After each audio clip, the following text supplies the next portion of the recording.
Assalamualaikum warahmatullahi wabarakatuh. Innal hamdalillah nahmaduhu wa nasta'inuhu wa nastaghfiruh wa na'udzu billahi min syururi anfusina wa min sayyiati a'malina may yahdihillahu fala mudilla lahu wa may yudlil fala hadiyalah. Asyhadu an la ilaha illallah wahdahu la syarikalah wa asyhadu anna Muhammadan abduhu wa rasuluh. Allahumma salli ala Muhammad wa ala ali Muhammad kama sallaita ala Ibrahim wa ala ali Ibrahim innaka Hamidum Majid. Allahumma barik ala Muhammad wa ala ali Muhammad kama barakta ala Ibrahim wa ala ali Ibrahim innaka Hamidum Majid. Ikhwanu fiddin, ibu-ibu, bapak, saudara-saudara, jamaah salat maghrib dan salat isya insyaallah Masjid Ar-Rahim rahimakumullah. Walillahilhamd, segala puji hanya milik Allah. Kita bersyukur kepada Allah di kesempatan malam hari ini. Alhamdulillah, kita tentunya masih dimudahkan oleh Allah untuk melangkahkan kaki kita menuju rumah dari rumah-rumah Allah untuk bersama salat maghrib berjamaah, kemudian duduk hadir pada majelis ilmu sampai masuknya waktu isya, sambil menunggu waktu isya. Dan Nabi SAW beliau pernah bersabda, tidaklah seorang muslim yang menunggu waktu sholat kepada sholat berikutnya, fahuwa fil masjid, dan dia berada di dalam masjid, kata Nabi, illa annahu fis shalah, kecuali orang tersebut dicatatkan pahala sholatnya. Orang yang menunggu waktu sholat kepada sholat berikutnya dan dia berada di masjid atau di rumah dari rumah-rumah Allah, maka dicatatkan baginya dia telah melaksanakan terus ibadah sholat, terus mendapatkan pahala sholat sampai azan isya dikumandangkan. Kemudian kita kerjakan sholat isya insyaallah, kita tuntaskan sunnah-sunnahnya, maka dia terus mendapatkan pahala sholatnya. Dan ini salah satu fadilah, keutamaan rumah dari rumah-rumah Allah subhanahu wa ta'ala. Tapi kalau kita menungguinya waktu isya itu di rumah, kita sholat maghrib di masjid, kemudian kita pulang ke rumah, menunggui adzan isya di rumah, maka menunggunya kita antara maghrib dan isya itu di rumah tidak mendapatkan pahala sholat. Tapi kalau kita menunggunya di masjid, maka setiap jam, menit, detik yang kita menunggu di dalam masjid tersebut dicatatkan pahala sholat. Dan sekali lagi, ini salah satu keistimewaan rumah Allah subhanahu wa ta'ala, masjid atau rumah dari rumah-rumah Allah yang tidak didapatkan kecuali ketika kita berada di dalam masjid atau di dalam rumah dari rumah-rumah Allah. Baik, salawat serta salam kita tujukan kepada Nabi kita, kepada Rasul kita, Nabi Muhammad sallallahu alaihi wasallam. Nabi sallallahu alaihi wasallam ingatkan kepada kita, mastama'a qaumin, tidaklah setiap kelompok dari kaum muslimin mereka berkumpul bersama dan mereka tidak menghadirkan kalimat salawat kepada aku, kata Rasul, ayatirati min tarati yaumal qiyamah, maka tunggulah, kata Nabi, penyesalannya di hari kiamat. Salawat itu adalah sebuah kelaziman dilafadzkan dan diucapkan ketika kita berada di dalam rumah dari rumah-rumah Allah, khususnya ketika kita berkumpul bersama kaum muslimin di dalam majelis dari majelis-majelis ilmu. Oleh karena itu, hampir tidak pernah kita mendapatkan di dalam muqaddimah itu tidak memasukkan kalimat salawat. Kita mungkin tidak pernah mendapatkan ada orang mengisi pengajian dari assalamualaikum sampai salam tidak ada salawat yang dia ucapkan kepada Rasul sallallahu alaihi wasallam. Baik Bapak Ibu yang dirahmati Allah, sebagaimana yang pernah ulang sampaikan pada pertemuan pekan yang lalu, di setiap pekan keempat memang kita adakan dialog atau tanya jawab dari apa yang mungkin sudah pernah disampaikan, atau mungkin ada hal yang dianggap dirasa perlu yang untuk sama-sama kita perbincangkan di kesempatan malam hari ini. Sebagai gambaran bahwasanya pada kesempatan yang lalu kita sudah membahas tentang batasan masjid dan satu hal yang dikhilafkan oleh para ulama, apakah terlarang atau tidak seorang perempuan haid masuk ke dalam masjid. Ulun akan ulang dulu kajian ini, kemudian ulun tambahkan beberapa poin yang berkaitan dengan beberapa hal yang terlarang ketika kita berada di dalam masjid. Masjid atau rumah dari rumah-rumah Allah, ulama memang berbeda pendapat apa batasan masjid ini. apakah halaman luar itu masuk bagian dari masjid atau tidak masuk bagian dari masjid. Kalau halaman luar itu di dalam pagar yang kita biasa memarkir kendaraan, itu masuk bagian dari masjid. Kalau itu masuk bagian dari masjid, maka kelaziman hukumnya adalah, keharusan hukumnya adalah, siapapun ketika dia berada di halaman masjid, terlarang untuk melakukan transaksi jual beli. Kalau halaman masjid bagian dari masjid. Tapi kalau itu bukan bagian dari masjid, maka transaksi jual beli di halaman masjid itu hukumnya boleh. Wallahu alam, zahirnya pendapat yang lebih baik adalah halaman masjid itu bukan bagian dari masjid. Apa dalilnya? Dalilnya adalah orang ketika masuk masjid dia disunahkan untuk berdoa. Dan tidaklah doa yang kita lafadzkan dan kita ucapkan kalimat Allahumma ftahli abwaaba rahmatik. Ya Allah, bukakanlah pintu-pintu rahmatmu untukku. Tidaklah doa ini kita ucapkan kapan? Kecuali kita masuk ke ruang induk. Kita mungkin tidak pernah berdoa Allahumma ftahli abwaaba rahmatik di halaman masjid. Nah, doa masuk masjid ini menunjukkan bahwasanya itulah batasan masjid.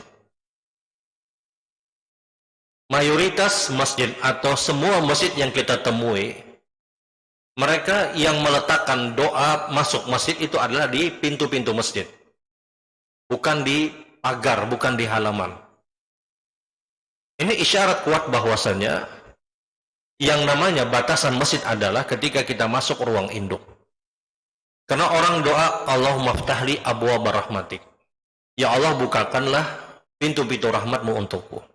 Ini doa apa? Doa masuk masjid. Kapan ini dibaca? Ketika kita masuk ruang induk.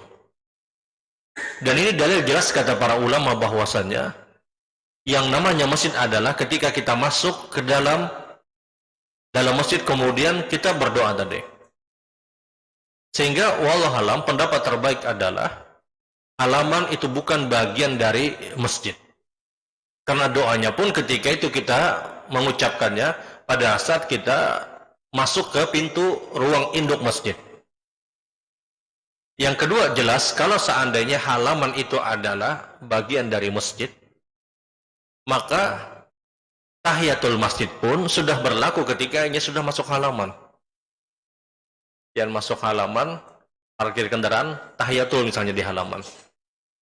Kalau halaman itu adalah bagian dari masjid, maka tahiyatul masjid itu berlaku di halaman. Faktanya, mohon maaf, hampir tidak pernah kita dapatkan ada orang sembahyang tahiyatul itu di halaman ketika masjidnya masih kosong. Hampir tidak pernah kita dapatkan. Nah, ini jelas kata para ulama bahwasanya yang namanya masjid adalah ketika dia masuk ruang induk. Sehingga kelaziman atau turunan hukumnya adalah ketika transaksi jual beli di halaman masjid itu menunjukkan hukum ini diperbolehkan. Karena biasa mungkin ada orang berjualan di dalam halaman, di dalam pagar.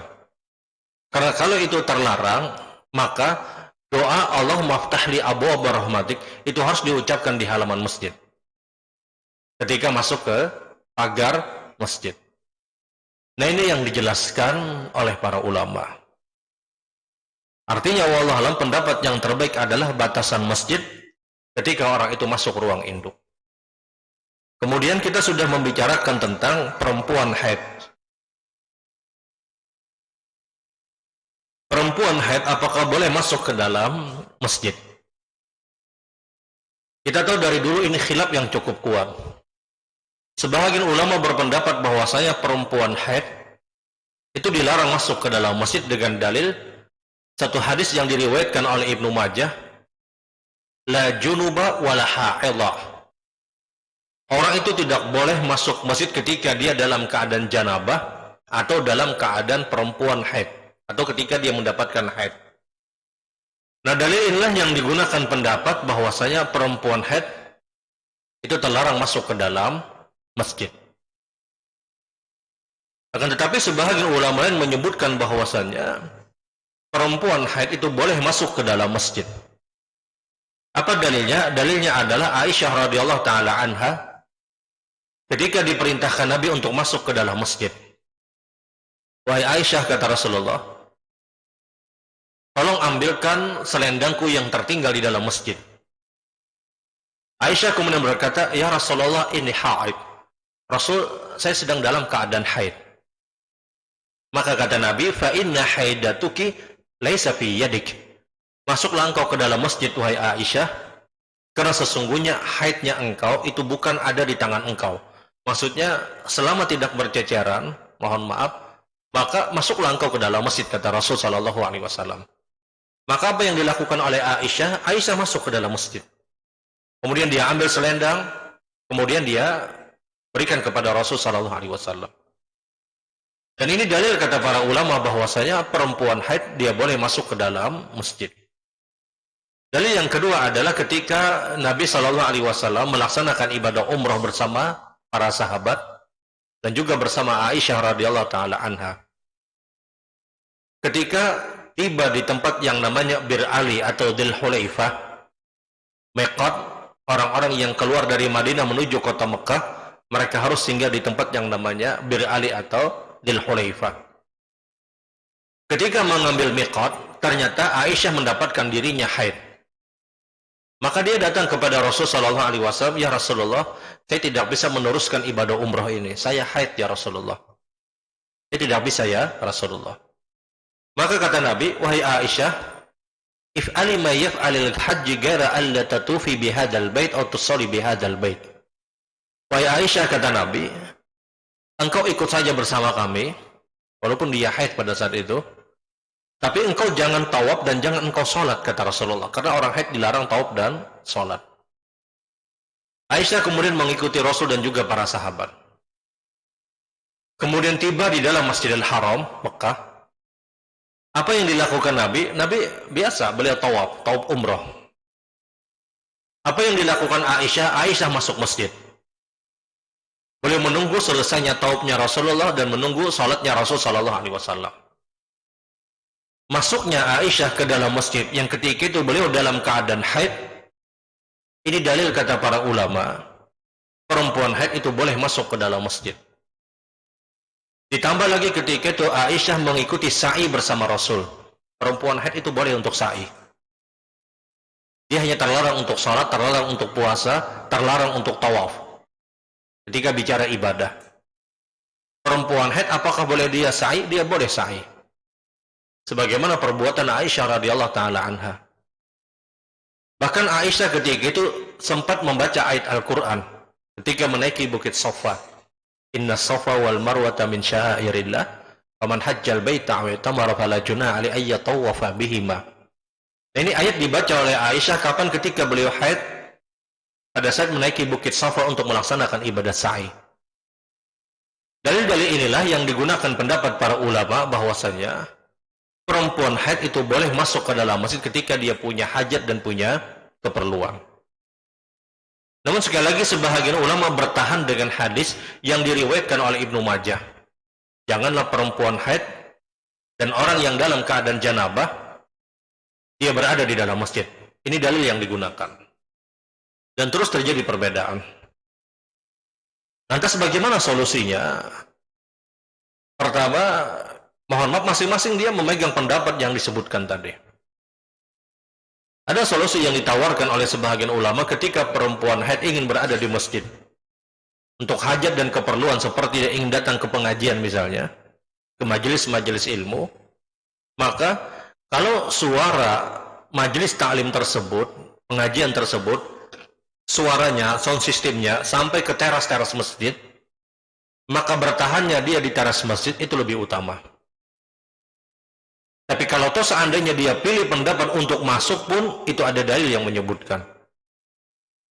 Tapi kalau suara itu sampai keluar misalnya, dan dia dengar dengan jelas, maka bertahan di teras masjid menurut pendapat para ulama, ini solusi terbaik. Dengan catatan dia bisa menyimak tadi. Kalau seandainya dia tidak bisa menyimak, maka ini adalah perkara darurat dan dia masuk ke dalam masjid. Karena dalil perempuan haid masuk ke dalam masjid pun Itu dijelaskan oleh para ulama sebagaimana perbuatan Aisyah radhiyallahu taala anha. Nah, ini berkaitan dengan perempuan haid ketika dia berada di masjid. Kemudian apalagi yang terlarang ketika kita berada di dalam masjid? Bukan terlarang, hukumnya makruh, tidak masuk haram. Mohon maaf, belum harus sampaikan. Ketika kita mengkhususkan tempat sholat, sementara kita bukan orang yang berhajat di tempat tersebut. Mengkhususkan tempat sholat, sementara kita bukan orang yang berkepentingan di tempat tersebut. Kapling tempat, sejadah diandak, orang yang reda. Model yang seperti ini, apakah diperbolehkan? Jumhur ulama menyebutkan hukumnya makruh. Karena ada larangan Nabi SAW, wala yuwattinna ahadakum. Jangan engkau khususkan tempat engkau di masjid atau di rumah dari rumah-rumah Allah, kecuali kata para ulama, dia punya hajat dan punya keperluan. Contoh hajat dan keperluan itu, mohon maaf, ada sebagian saudara-saudara kita yang sholat mau tidak mau dia harus di atas kursi, menggunakan kursi. Dan diharapkan ketika kita dengan kursi, kita berada di pojok, agar tidak dianggap memutus shaf. Nah, mau kada mau sidin harus di pojok terus. Ini hajat, ini keperluan. Atau ada mungkin beberapa pengurus masjid yang mau tidak mau dia harus berada di tempat tersebut untuk artinya menjaga kalau seandainya ada hal-hal yang diperlukan sehingga dia bisa langsung untuk bergerak. Taruhlah misalnya ada orang ahli sound system misalnya. Mau tidak mau dia mungkin harus di depan. Karena kalau ada problem, ada storing misalnya sound system, dia bisa langsung ke depan. Ini hajat, ini keperluan. Atau orang-orang yang memang layak untuk pantas untuk menjadi imam, maka dia berada di tempat tepat di belakang imam. Dikhususkan sebagaimana sabda Nabi SAW, liyuliyani dzawil ahlami wan nuha. Orang-orang yang berada di belakang aku, kata Rasul, ketika aku memimpin salat berjamaah, adalah orang-orang yang layak dan pantas dan bisa untuk menjadi imam. Dan dalil ini yang digunakan pendapat mayoritas para ulama, bahwasanya orang yang di belakang imam adalah orang yang dia bisa menjaga imam. Baik berkaitan dengan hafalan, baik berkaitan dengan bacaan, atau kalau sewaktu-waktu imamnya batal. Karena kalau misalnya yang di belakang imam orangnya ke masjid aja jarang misalnya, tahu-tahu dia ambil posisi tepat di belakang imam, mohon maaf, terjadi kesalahan bagi seorang imam, imam batal misalnya, maka orang yang persis di belakang imam dia yang maju ke depan. Sehingga Rasul SAW sebutkan liyuliyani dzawil ahlam wan nuha. Ingat kata Nabi, yang di belakang aku itu adalah orang yang dia layak dan pantas untuk jadi imam. Makanya jangan pernah berharap kalau pian di dalam Masjidil Haram atau di dalam Masjid Nabawi persis berada di belakang imam. Jangan pernah berharap. Itu dikuasai oleh orang yang hafal-hafal Quran aja. Kalau bang misalnya pian mendengar kisah ada jamaah, aku semalam sembahyang di belakang imam Masjidil Haram persis ya, itu berkeramput aja sudah. Karena mustahil. Kita datang taruhlah misalnya kita datang di tempat tersebut, kemudian 2 jam sebelum azan atau sejam sebelum azan kita sudah di belakang tadi. Ujung-ujungnya diusir orang juga. Kada kau aja di belakang. Ketika iqamat akan dikumandangkan, nang di belakang imam ini suruhnya mundur juga. Karena ya, segrup datang, satu kelompok. Imamnya kemudian orang-orang yang ada di belakang. Kenapa? Karena Rasul memang ajarkan kepada kita liyulini dzawil ahlami wan nuha. Orang yang di belakang imam itu, kata Rasul, adalah orang yang dia layak untuk jadi imam, pantas untuk jadi imam. Nah, pos-pos yang seperti ini, tempat-tempat yang seperti ini, boleh dikhususkan. Boleh dikhususkan. Muadzin misalnya dikhususkan tempatnya.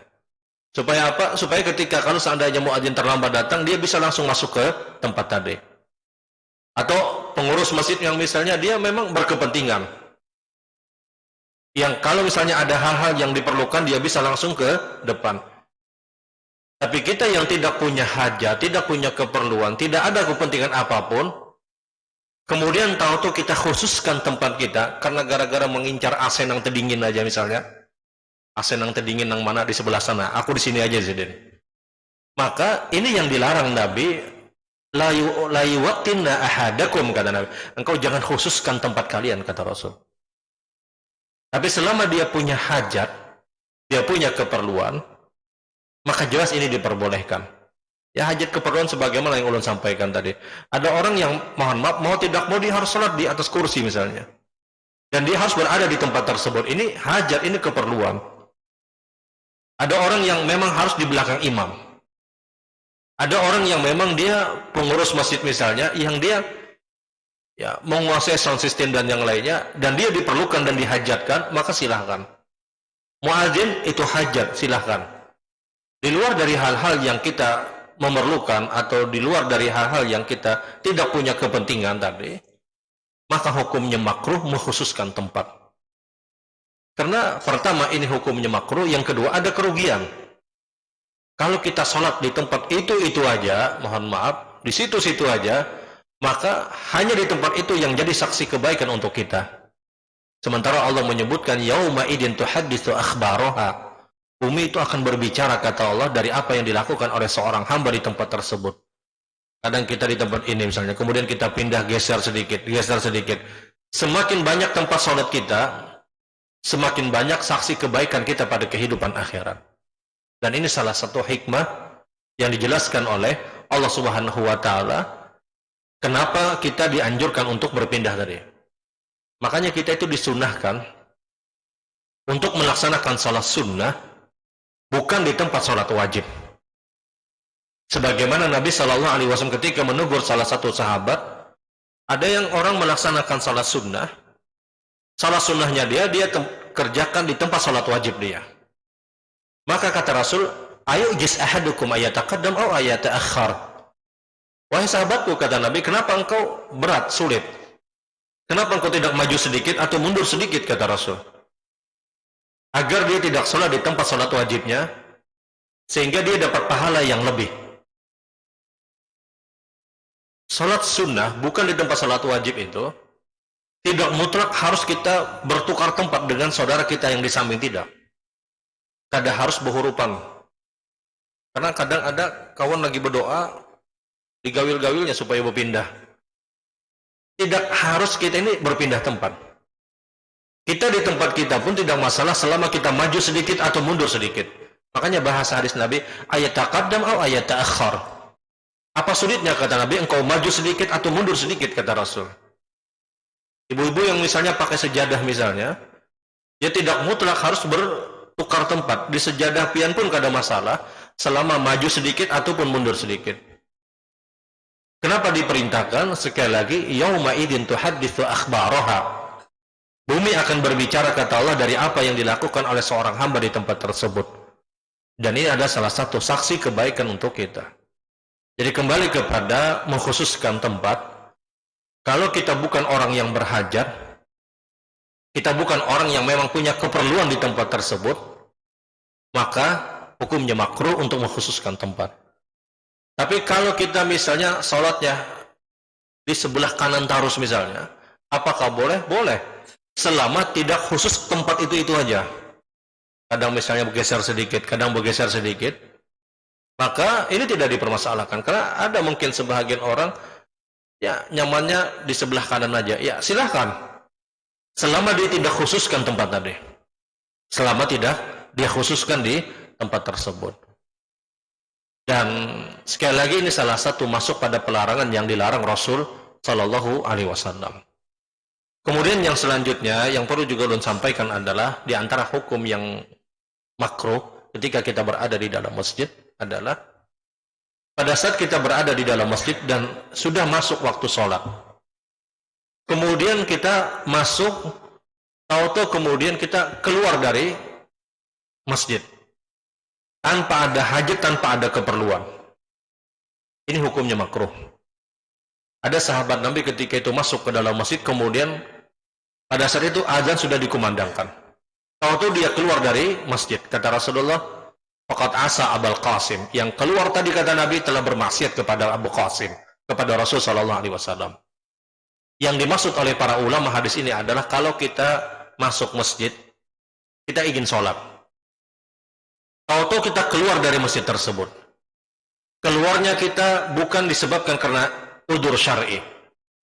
Mohon maaf, kita safar misalnya, melakukan perjalanan, kemudian kita singgah di satu masjid atau satu musola, masuk kita ke masjid tadi, kita lihati, oh ini lain masjid kita, ini aja. Kayak mimbarnya lain pun kita, ini aja sudah. Kemudian dia keluar. Model yang seperti ini faqad asa Abul Qasim. Orang itu telah bermaksiat kepada Rasul sallallahu alaihi wasallam. Dan kadang masuk musola, masuk masjid. Tidak, lain masjid kita ini aja. Kita cari masjid kita aja sudah ya. Itu masjid Allah Subhanahu wa taala. Kecuali di dalam tersebut ada perkara-perkara yang mohon maaf terlarang. Mohon maaf seperti kuburan yang dimasukkan ke dalam masjid. Maka jelas ini perkara yang terlarang. Karena makruh hukumnya sholat yang di dalamnya ada kubur. Kalau alasan yang seperti ini alasan syar'i. Tapi kalau alasannya masuk ke masjid melihat mimbarnya nangka ini lain pun kita nih keluar kemudian. Padahal dia ingin sholat. Orang ini kata Nabi faqad asa Abul Qasim. Orang itu telah bermaksiat kepada Rasul sallallahu alaihi wasallam. Kecuali udzur syar'i, udzur yang memang dibenarkan dalam syariat kita. Baik Bapak Ibu yang dirahmati Allah, ini dulu mungkin yang ulun sampaikan. Kalau ada pertanyaan silahkan dari apa yang disampaikan, atau ada hal yang dianggap dirasa perlu, waktunya ulun persilahkan. Kalau ada pertanyaan silahkan. Silahkan Pak. Silahkan Pak.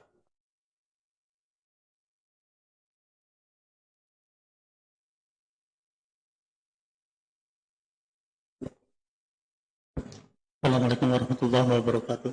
Assalamualaikum. Pertanyaannya terkait dengan masjid, disebut masjid apabila dulu disampaikan sebelumnya itu adalah wakaf, sudah diwakafkan. Yang dimaksud diwakafkan ini untuk umum ini apakah seperti contoh masjid di pemerintah kota, apakah seperti itu, atau di kantor kementerian ada masjidnya, atau milik Muhammadiyah sendiri, itu termasuk wakaf atau seperti apa kategori yang dimaksud dalam ceramah sebelumnya. Kemudian yang kedua, terkait dengan tahiyatul masjid tadi disebutkan, mohon penjelasan aja ini. Kalau kita masuk masjid itu ada di ruang induk. Nah, apabila di suatu tempat itu masjidnya tertutup pintunya, terkunci, tapi disediakan di teras.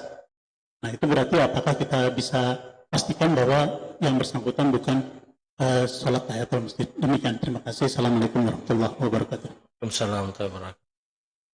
Baik, ada yang lain?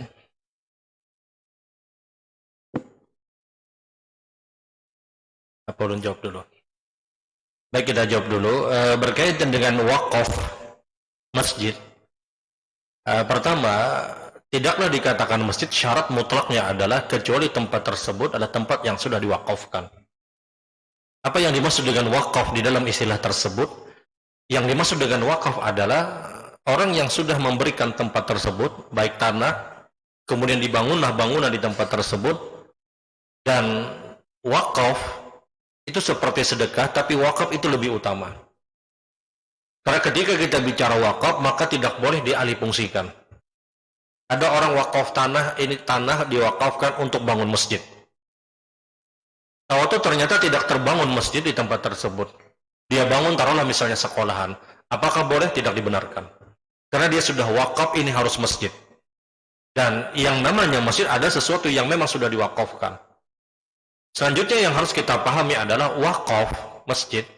Ketika diwakafkan, masjid itu syaratnya wakaf, dia tidak boleh dialihfungsikan. Dia tidak boleh dialihfungsikan. Ada kantor misalnya, kemudian di dalam kantor tersebut dia bikin sekat, bikin ruangan. Apakah ruangan tersebut dihukumi masjid? Tidak. Kecuali ruangan tersebut tidak lagi dialihfungsikan, kemudian dia memang sudah diwakafkan, diberikan untuk umumnya kaum muslimin, dan tidak boleh dialihfungsikan. Kalau dialihfungsikan, 5 tahun berikutnya misalnya diganti masjidnya misalnya, dibikin kantor lagi misalnya, dibikin ruangan lagi, maka itu bukan masjid, bukan masjid. Nah, masjid-masjid pemerintah sebagaimana yang ditanyakan, selama itu ada sudah diwakafkan dan tidak lagi mungkin beralih fungsi, maka itu hukum masjid. Itu hukum masjid. Begitupun juga masjid yang dimiliki taruhlah misalnya organisasi Muhammadiyah. Apakah ini wakaf? Jelas ini wakaf. Jelas ini adalah wakaf. Dan dia tidak boleh dialihfungsikan. Dia tidak boleh dialihfungsikan kepada perkara-perkara yang lain. Dia tidak boleh misalnya 10 tahun aja masjidnya. Tahun yang ke-11 masjidnya pensiun misalnya. Diganti dengan tempat yang lain, artinya dirubah fungsi misalnya. Apakah benar? Tidak dibenarkan. Karena syarat mutlak masjid itu ada, dia harus wakaf dan dia tidak boleh dialihfungsikan pada hal-hal yang lain. Jadi sekali lagi, wakaf itu adalah seseorang yang memberikan satu tempat, tanah ataupun bangunan, kemudian dia niatkan untuk masjid dan tidak boleh dialihfungsikan, dalam artian dirubah fungsi pada fungsi yang lain, dirubah misalnya sekian tahun dirubah jadi sekolahan misalnya, maka itu tidak hukum wakaf dan tidak masuk syarat masjid. Makanya Rasul Shallallahu Alaihi Wasallam ketika beliau tiba di Madinah, Rasul Shallallahu Alaihi Wasallam itu mencari tanah di Madinah untuk dibangun masjid. Sahabat itu pada menawarkan, tanah kami saja ya Rasulullah. Kata Nabi tidak. Khaliha yamshi, kata Nabi. Biarkan ontaku ini berjalan, di mana dia bertahan, kata Rasul. Maka berjalanlah onta Nabi Shallallahu Alaihi Wasallam, kemudian duduklah onta tersebut di satu tanah yang itu dimiliki oleh dua orang pemilik orang kota Madinah. Maka dua orang ini kemudian ingin memberikan kepada Rasulullah. Tidak, kata Nabi. Taminha, hargai tanah ini berapa, kata Rasulullah. Maka diberikan harga, dibayar oleh Nabi. Maka kata Rasul, di sini kita bangun masjid dan ini yang diwakafkan, kata Rasulullah. Lihat bagaimana cerdasnya Nabi. Setiap ada orang yang salat di dalam Masjid Nabawi, Nabi dapat pahala. Sudah lebih dari 1400 tahun, terus Nabi mendapatkan pahala setiap ada orang yang salat di dalam Masjid Nabawi. Makanya Rasul ketika dua orang sahabat tadi, yang pemilik tanah itu menyebutkan, kami saja ya Rasulullah, kami berikan ya Rasulullah. Tidak. Kata Nabi, berikan harganya. Berikan harganya, kata Rasulullah.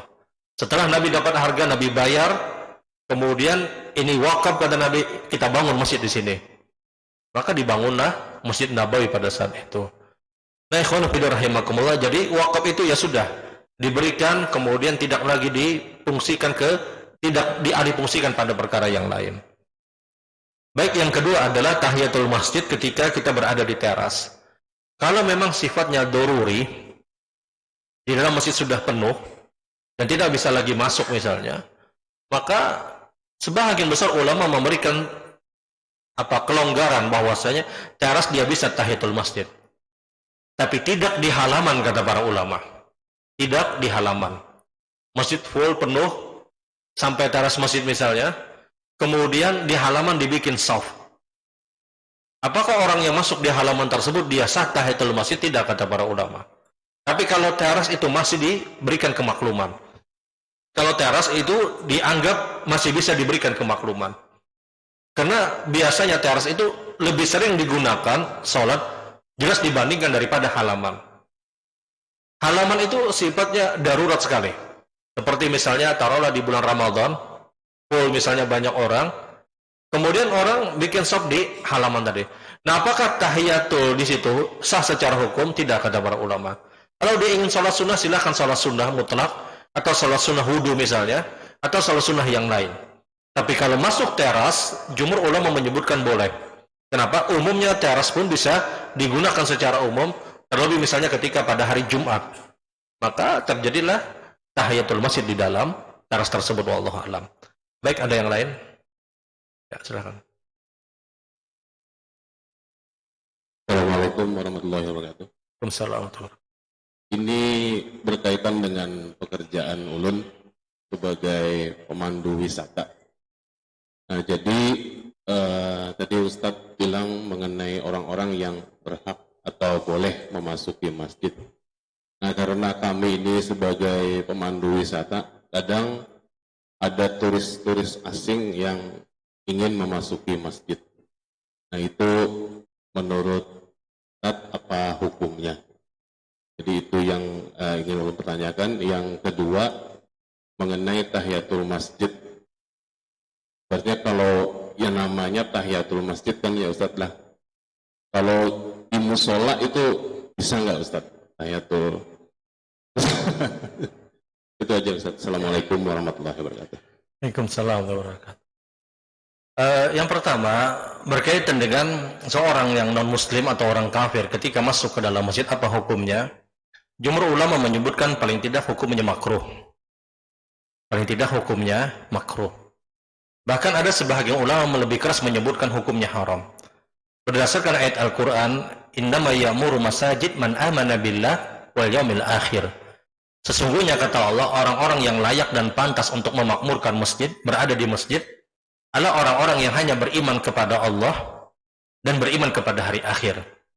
Ayat ini yang digunakan dalil pendapat para ulama yang menyebutkan bahwasanya seorang non-muslim, seorang kafir, ketika dia masuk ke dalam masjid, itu terlarang. Kenapa? Yang layak dan pantas kata Allah, yang memakmurkan masjid, yang masuk ke dalam masjid adalah orang-orang yang amana billah wal yaumil akhir.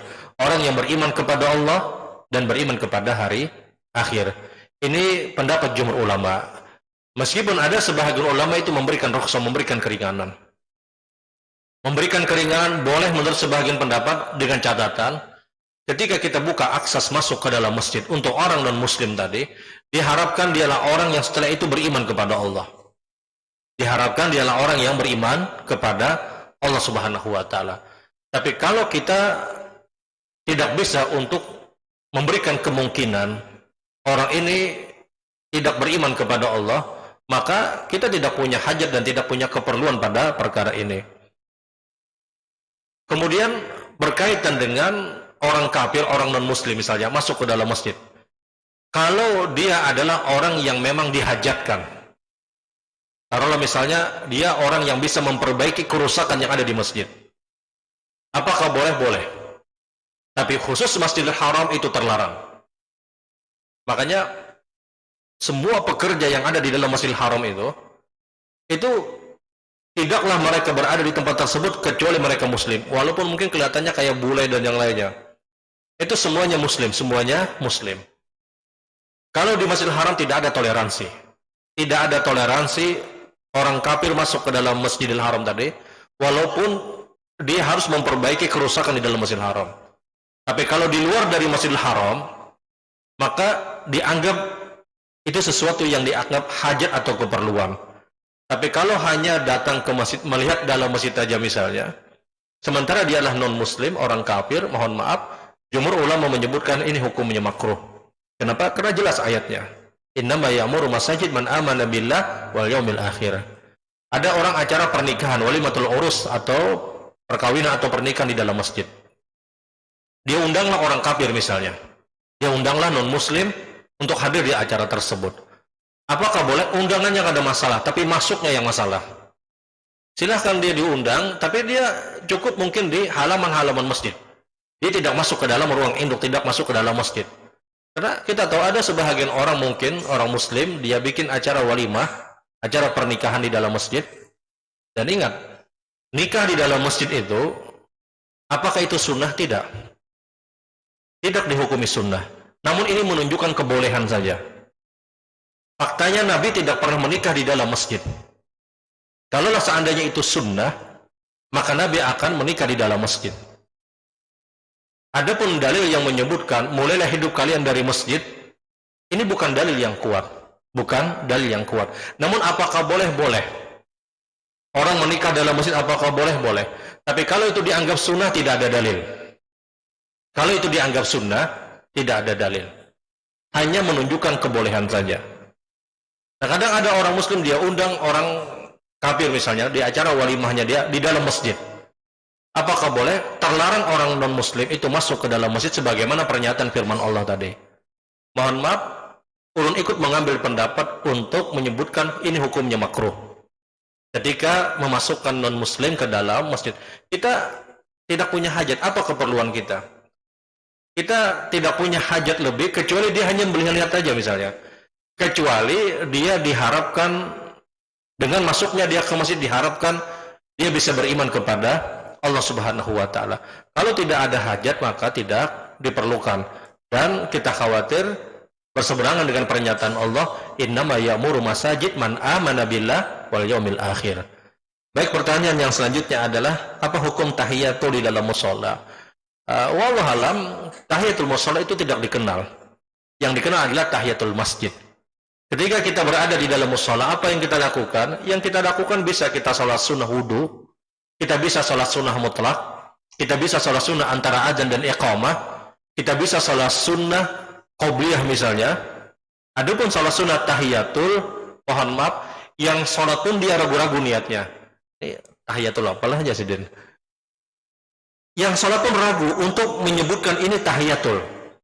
Karena maklum bahwasanya yang namanya tahiyatul itu di masjid, bukan di musola. Sehingga solusinya adalah kita bisa sholat sunnah wudu, atau sholat sunnah antara azan dan iqamah, atau sholat sunnah mutlak, atau sholat sunnah yang sifatnya qobliyah. Daripada kita niat sholat sunnah tahiyatul, kita pun ragu untuk menyatakan ini tahiyatul masjid, karena faktanya kita berada di musola. Wallahu a'lam. Cukupkah? Ada? Silakan. Assalamualaikum warahmatullahi wabarakatuh. Izin bertanya Ustadz, mana yang lebih afdal saat kita takziah atau melayat ke rumah orang meninggal, memberi makanan atau uang? Karena ada yang berpendapat uang lebih diperlukan. Terima kasih. Takziah kepada seorang muslim atau kepada seorang muslimah, apa yang paling afdal untuk kita berikan tergantung dan kembali kepada hajat orang tersebut. Karena terkadang makanan pun itu lebih dihajatkan. Ketika Ja'far bin Abi Thalib meninggal dunia, maka Rasul berkata kepada para sahabat, isna'u li ali Ja'far ta'aman fa innahu yatihi ma yushghiluhum. Bikin makanan, kata Nabi, untuk keluarga Ja'far. Karena sekarang keluarga Ja'far disibukkan dengan meninggalnya Ja'far. Maka sahabat kemudian membuat makanan diberikan kepada keluarga Ja'far. Nah, ini dalil kata para ulama bahwasanya makanan pun itu diperbolehkan. Mana yang afdal antara makanan dan uang di zaman kita hari ini? Ini tidak bisa kita ukur dan kita tidak bisa menjawab pada satu kemutlakan. Kenapa? Karena tergantung hajat dan keperluan orang tersebut.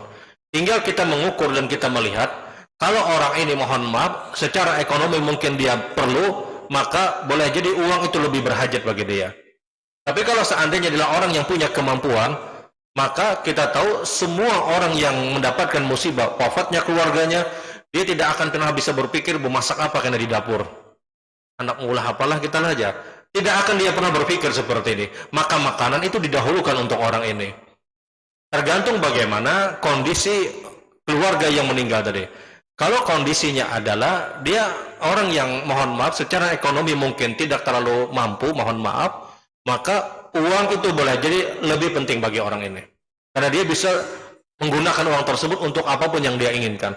Tapi kalau orang itu mempunyai kemampuan yang baik, maka makanan itu layak untuk kita pertimbangkan. Karena semua orang yang mendapatkan musibah, diwafatkannya keluarganya, hampir-hampir dia tidak bisa lagi memikirkan memasak apa di dapur. Maka Rasul perintahkan kepada sahabat, isna'u li ali Ja'far ta'aman fa innahu yatihi ma yushghiluhum. Bikin makanan untuk keluarga Ja'far. Karena sekarang Ja'far, keluarga Ja'far mendapatkan musibah. Dan maklum di tengah-tengah para sahabat, keluarga Ja'far ini orang mampu. Maka Rasul perintahkan untuk diberikan makanan. Jadi kembali kepada tergantung bagaimana keluarga yang mendapatkan musibah tadi. Makanya di awal Allah sebutkan, kita tidak bisa jawab pada satu kemutlakan. Tidak bisa kita katakan uang lebih utama atau makanan lebih utama. Tergantung kembali kepada apa yang terjadi pada keluarga tersebut. Wallahu a'lam. Baik Bapak Ibu yang dirahmati Allah, mungkin ini yang belum sampaikan, mohon maaf. Subhanakallahumma bihamdik, asyhadu an la ilaha illa anta astaghfiruka wa atubu ilaik. Assalamualaikum warahmatullahi wabarakatuh.